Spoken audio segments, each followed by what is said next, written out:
जिंदाबाद जिंदाबाद जनता पार्टी जिंदाबाद जिंदाबाद जिंदाबाद नीतीश कुमार जिंदाबाद जिंदाबाद जिंदाबाद 2025 से 30 फिर से नीतीश 2025 से 30 फिर से नीतीश नीतीश कुमार जिंदाबाद जिंदाबाद जिंदाबाद। और आपका ये जो वोट चोरी उसको क्या इम्पैक्ट पड़ सकता है अभी एनडीए में? देखें, बिहार 2005 के बाद नीतीश कुमार जी ने सत्ता संभाला। 2005 के बाद कभी उन्होंने मुड़कर पीछे नहीं देखा। जहां हत्या, अपराध, लूट, बलात्कार जैसे चीज़ों से लोग पीड़ित थे, शिक्षा और स्वास्थ्य के छोटी छोटी समस्याओं के लिए दिल्ली से बाहर जाना पड़ता था। जितना कुछ विकास हुआ है, जितना कुछ बिहार में हुआ है, ग्रोथ हुआ है, डेवलपमेंट हुआ है, विकास हुआ है, मैं समझता हूँ कि इसके बावजूद इससे बड़ा मुद्दा, इससे बड़ा कोई ये हो ही नहीं सकता। इसलिए निश्चित तौर से बिहार के जनता माननीय नीतीश कुमार जी के पक्ष में, जनता दल यूनाइटेड के पक्ष में, गठबंधन के पक्ष में, एनडीए के पक्ष में जबरदस्त मूड बनाए हुए है। जबरदस्त ये में है, वहाँ हर तरफ लहर है, हर तरफ लोग इंतजार कर रहा है डेट घोषणा की। इस बार चुनाव आयोग या कांग्रेस का ये जो है रोड शो, ढाबों पर शो करना, ये सब कुछ काम नहीं आएगा, सब बेकार नजर आएगा। जनता अब बहुत समझदार हो चुकी है, अब आप उसको आसानी से धोखा नहीं दे सकते। बिहार इलेक्शन से पहले ये कार्यालय में जो आपने प्रेस कॉन्फ्रेंस रखवाया, आज का प्रोग्राम है, उसका मुख्य उद्देश्य क्या है?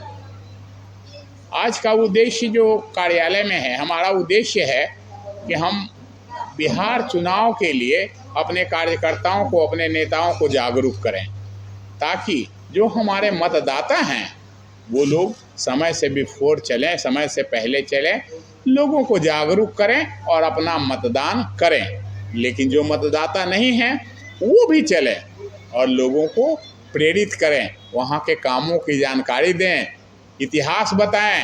अब आजकल के नए नए बच्चे हैं, उनका उम्र ही है 15 साल, 17 साल, 18 साल, तो उनको 20 साल ही अगर है तो जब 5 साल का था तभी नीतीश जी आए थे। उसको पता नहीं है कि इतिहास क्या है, बीती हुई कहानी यहाँ का क्या है। उसके माँ उसको किस तरह से रातों को सुला देती थी कि सो जा, नहीं तो कुछ हो जाएगा। इतिहास पता नहीं है तो कम से कम हमारे साथी, हमारे लोग जो बिहार जाएंगे उनको बताएंगे कि 2005 के पूर्व का बिहार क्या था और आज का बिहार क्या है। सर, आज उपराष्ट्रपति का चुनाव है, इसके बारे में क्या? चुनाव उपराष्ट्रपति का है, एक सामान्य प्रक्रिया है, कॉन्स्टिट्यूशनल पद है। एनडीए के प्रत्याशी जीत रहे हैं। अब उसके पूर्व भी आप समझ लें कि हम लोगों ने जश्न मना लिया। ये अभी जो है सबसे ज्यादा संख्या में जो प्रवासी रहते हैं यहाँ दिल्ली में, तो इनको कैसे एकत्रित कर पाएंगे आप बिहार चुनाव से पहले? देखें, बिहार चुनाव से पहले बिहार और बिहारियों का सबसे बड़ा त्यौहार होता है छठ। और छठ में मैक्सिमम बिहारी दिल्ली से ही नहीं, पूरे देश से, विदेश से भी बिहार वापस आ जाते हैं। तो ये एक सुनहरा अवसर है, छठी मैया का देन है, कृपा है कि लोग स्व ही लोग बिहार आ जाएंगे और अपने मतदार। विपक्षी पार्टियां जो एकजुट हो गई हैं, बड़ी बड़ी रैलियां कर रही हैं, लेकिन आपकी तरफ से या एनडीए की तरफ से हमें इतना बड़ा एक कार्यक्रम अभी तक नहीं देखने को मिला है। तो क्या एनडीए सुस्त है या एकजुट नहीं है, या आगे कोई इस तरह का कार्यक्रम करने का आप लोगों की नीति है? देखें, रैली वही करता है, बॉडीगार्ड की जरूरत किसकी होती है? जिसका बॉडी कमजोर हो। हमारे पीछे कोई बॉडीगार्ड देखे हैं? बाकी दूसरे प्रदेश अध्यक्षों को बहुत सारे हैं, विधायक हैं, उनके पास 4-4, 6-6 PA चलता है। वाई श्रेणी, जेड श्रेणी, डी श्रेणी, सब तरह के श्रेणी हैं। तो हमारी कोई आवश्यकता नहीं है। जनता में ही इतना ज़्यादा ये है, रुझान है, जनता स्वयं एग्रेसिव है, जनता स्वयं आगे आ रही है, तो फिर हमको क्या ज़रूरत है। आप चुनाव के बाद कभी प्रचार देखे हैं क्या? चुनाव के बाद देखे हैं प्रचार चुनाव का? बस वही स्थिति है, जरूरत ही नहीं है। सुप्रीम कोर्ट साफ इलेक्शन कमीशन को बता दिए हैं, जो आपने वोटर्स को बाहर किए हैं उसको आप कारण बताओ, नोटिस भी देना और उसको इंक्लूड भी करना। हाउ डू वांट टू से?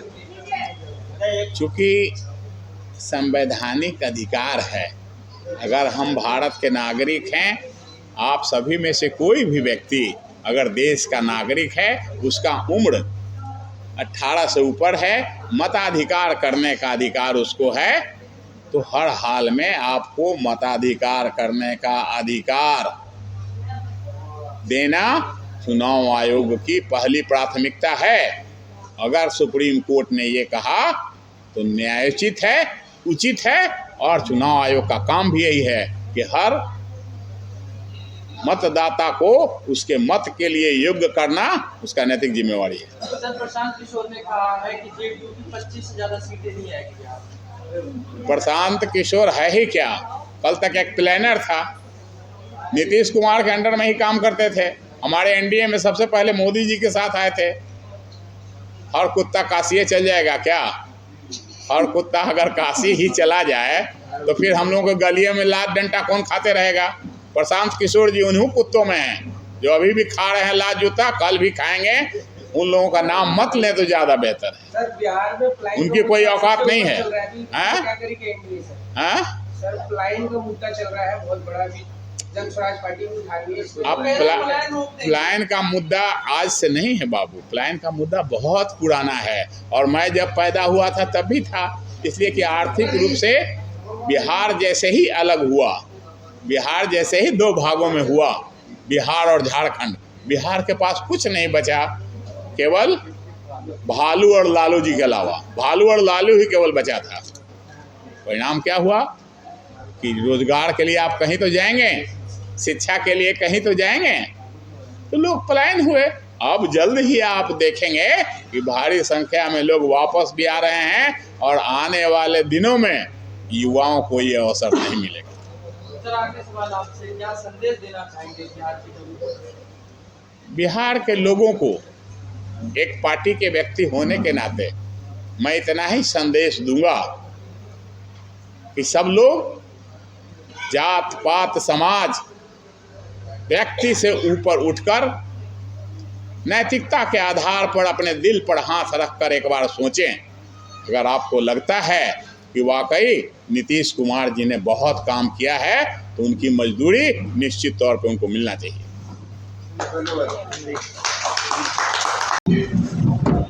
हमारी बहनें मातृशक्ति जो सुबह से बाहर रोड पर इंतजार कर रही थी, इतना खुश थी, मुझे लग रहा था जैसे उनको जन्नत मिल गया हो।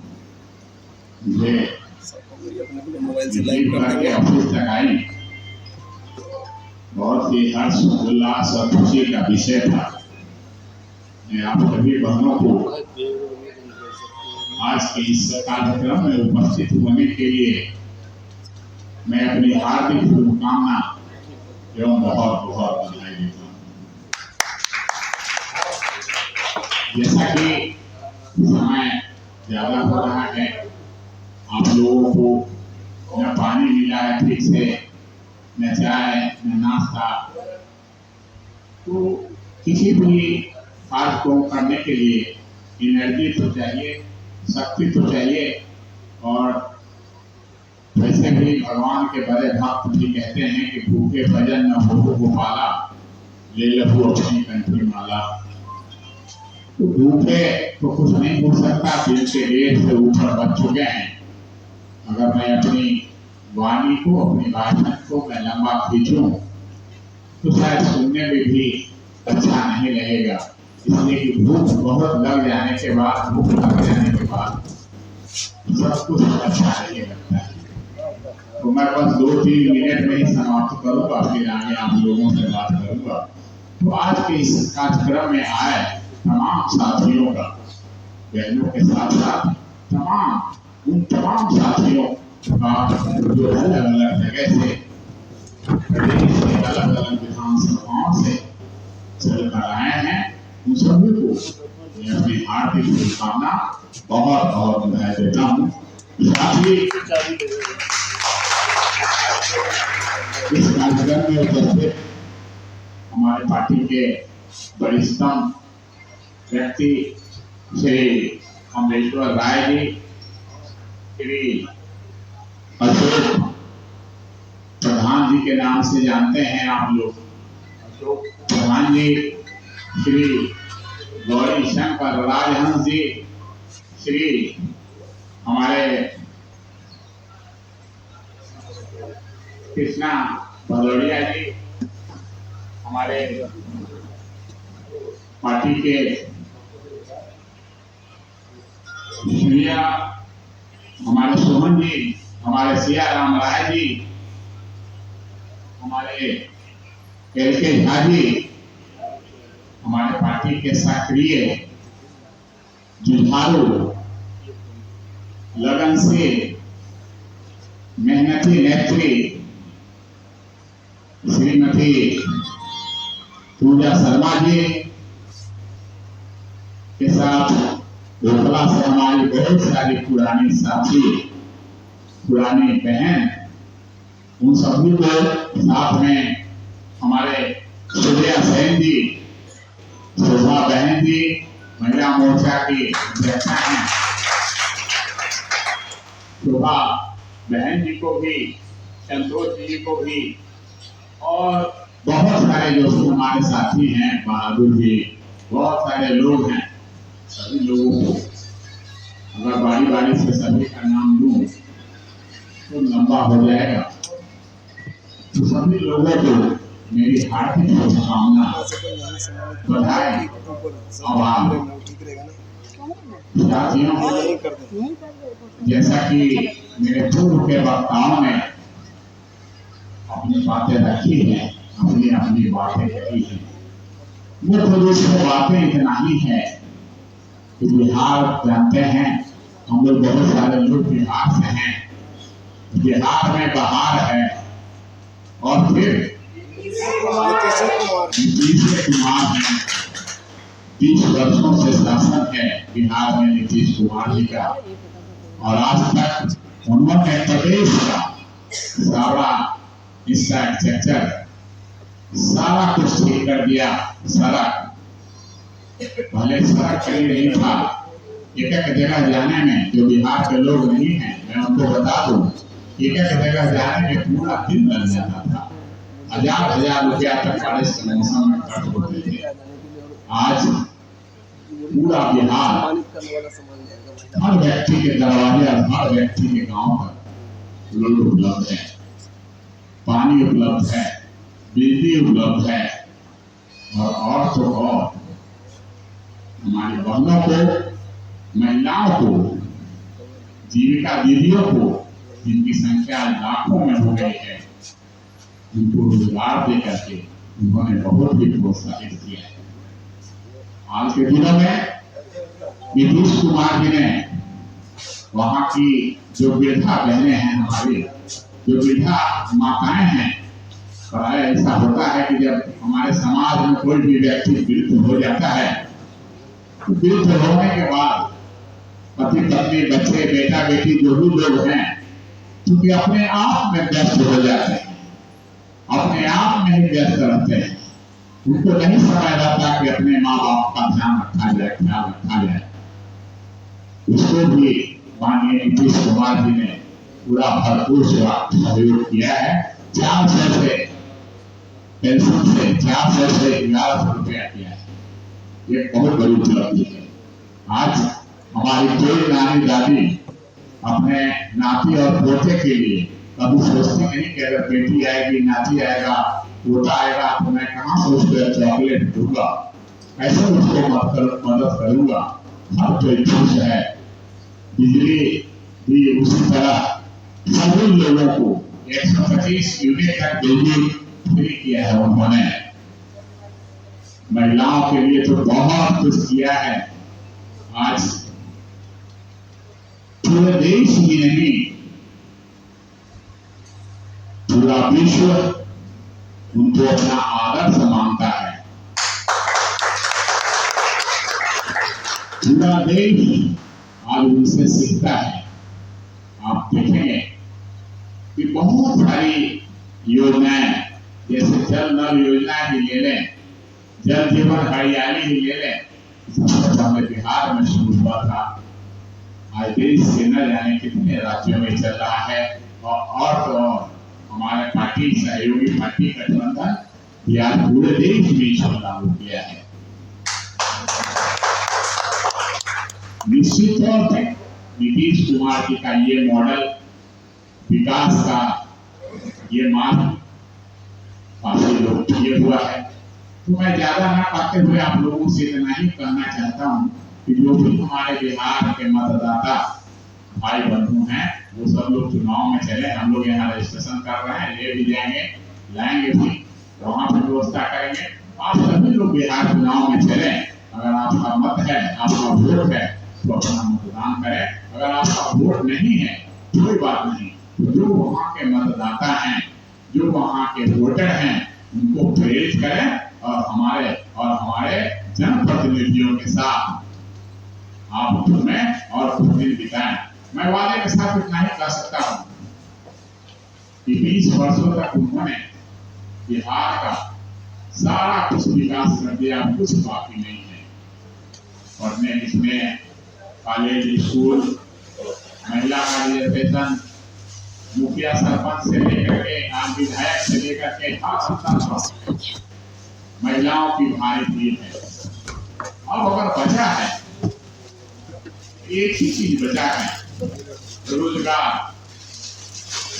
अभी हमारे कुछ विपक्षी साथी बिहार में पलायन कर रहे हैं, और विशेषकर जो पलायन की बात कर रहे हैं, उनके माता पिता जब इस प्रदेश के मुख्यमंत्री थे, तभी मैक्सिमम पलायन हुआ है। ज्यादा से ज्यादा लोग पलायन किए हैं। तो अभी पलायन पहले से होता आ रहा है, अभी की कोई बात नहीं है। और रही बात कि जैसे ही अगली सरकार बनती है, अगले कार्यक्रम में अगले कार्यकाल में माननीय मुख्यमंत्री जी आते हैं, तो यहाँ रोजगार धंधों का काफी विकास होगा, इंडस्ट्री का काफी विकास होगा, उद्योगों का काफी विकास होगा।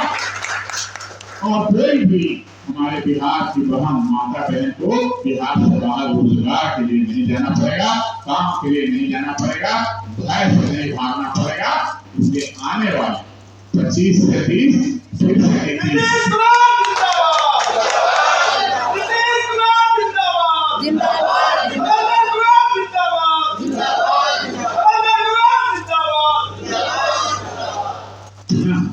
31 से 30 फिर एक बार अगर सत्ता में काबिज हो जाते हैं, तो बिहार का काम पूरा हो जाएगा। इसलिए उनका भी जीवन कार्यकाल तो निश्चित है ना, इसके बाद इनकी योग्यता नहीं रह जाएगी कि आपके लिए कुछ कर पाए।